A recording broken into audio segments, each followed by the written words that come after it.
We're bringing you the major conversation this morning. Of course, Nigeria is celebrating Democracy Day, and that is the day that marks the day military relinquished power to an elected civilian government in 1999, hence flagging off the start of the longest continuous civilian rule since Nigeria's independence from colonial rule in 1960. It is a tradition that has been held annually beginning in 2000. Recall that June 12 was formerly known as Abiola Day, celebrated in Lagos and some southwestern states of Nigeria. However, it replaced the prior date, which was May 29th, by former President Muhammadu Buhari, who recognized MKO Abiola as the human essence and face of what has now become our Democracy Day. According to President Bola Ahmed Tinubu, June 12 represents democracy's win over dictatorship, prosperity, overcoming poverty, peace outlasting violence, compassion conquering hatred, and goodwill defeating evil. It's been 24 years of uninterrupted democratic administration in Nigeria.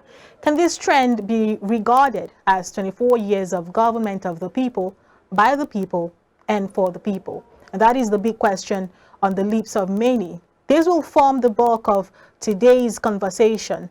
And to have this conversation with us this morning is Mr. Matthew Oluku. Good morning, sir. You're welcome. Good morning. Thank you for having me. Democracy Day. It's been a lot of back and forth in the journey since 1999. Let's have an analysis of, what democracy has been in Nigeria. It would have been 30 years today if MKO Abiola was allowed to, fulfill his tenure as president of Nigeria. Unfortunately, that was, truncated. But 1999 to 2023 is 24 years. What is your analysis to these 24 years? Once again, thank you for having me. I would say Nigeria is still learning democracy, trying to find its feet. It's not yet a guru, because if you look at the tenets of democracy as being practiced in civilized world, we are not yet practicing it in totality. And if you look at particularly this last election, it shows that we are not yet ready to conform to the norms of democracy. Because before this last election, I think we were progressing gradually in terms of getting it right. If you look at that, the election of Abiola that was annulled, I think to a large extent, it was the freest and fairest election ever held in Nigeria. And the reason may not be far-fetched, because we had the situation where Nigerians were tired of military rule. They needed an alternative. And Abiola, being a popular person and a philanthropist of his type, had the privilege of contesting, and people voted for him overwhelmingly across board. But you cannot say the same thing of any other election that has been held in the country after the election. That is not to say that to an extent it didn't comply with the Electoral Act. But what I'm trying to say in essence is we have not yet been able to allow democracy to flourish. Because I have some instances where, just like as you read out in your analysis just now, that democracy is the government of the people, for the people, and by the people. But you find in some instances, people will say, don't be our leader.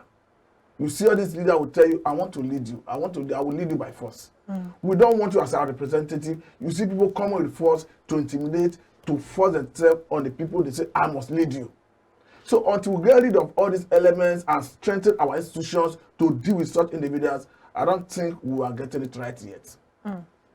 Because if you look at this last election, though the area I think we have gotten right is the area of political killing.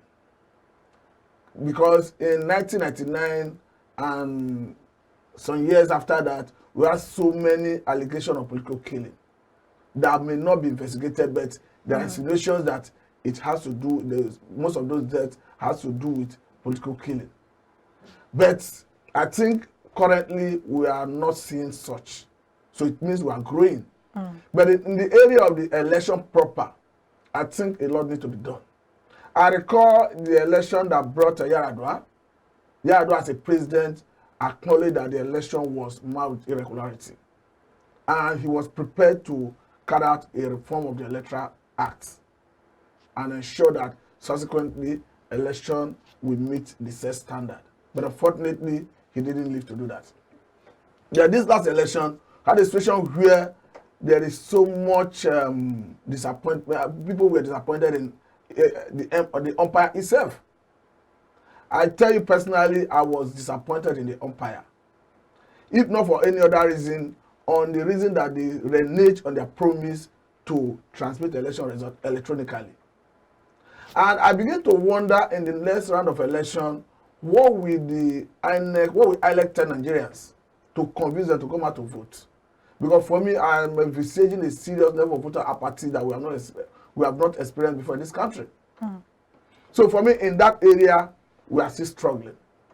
And I think the only reason, the panacea to addressing it is to strengthen our institutions like the police, the DSS, the army, to be able to deal with all these issues. Because currently what we have is strong individuals rather than strong institutions. So, like to answer your question directly, yes, we are developing, this evolving, our democracy is evolving, but we are not there yet. All right, when you talk about the trajectory, especially as regards how far we've come in the last 24 years in our democratic dispensation, you said you cannot call it a huru because it's still an emerging process.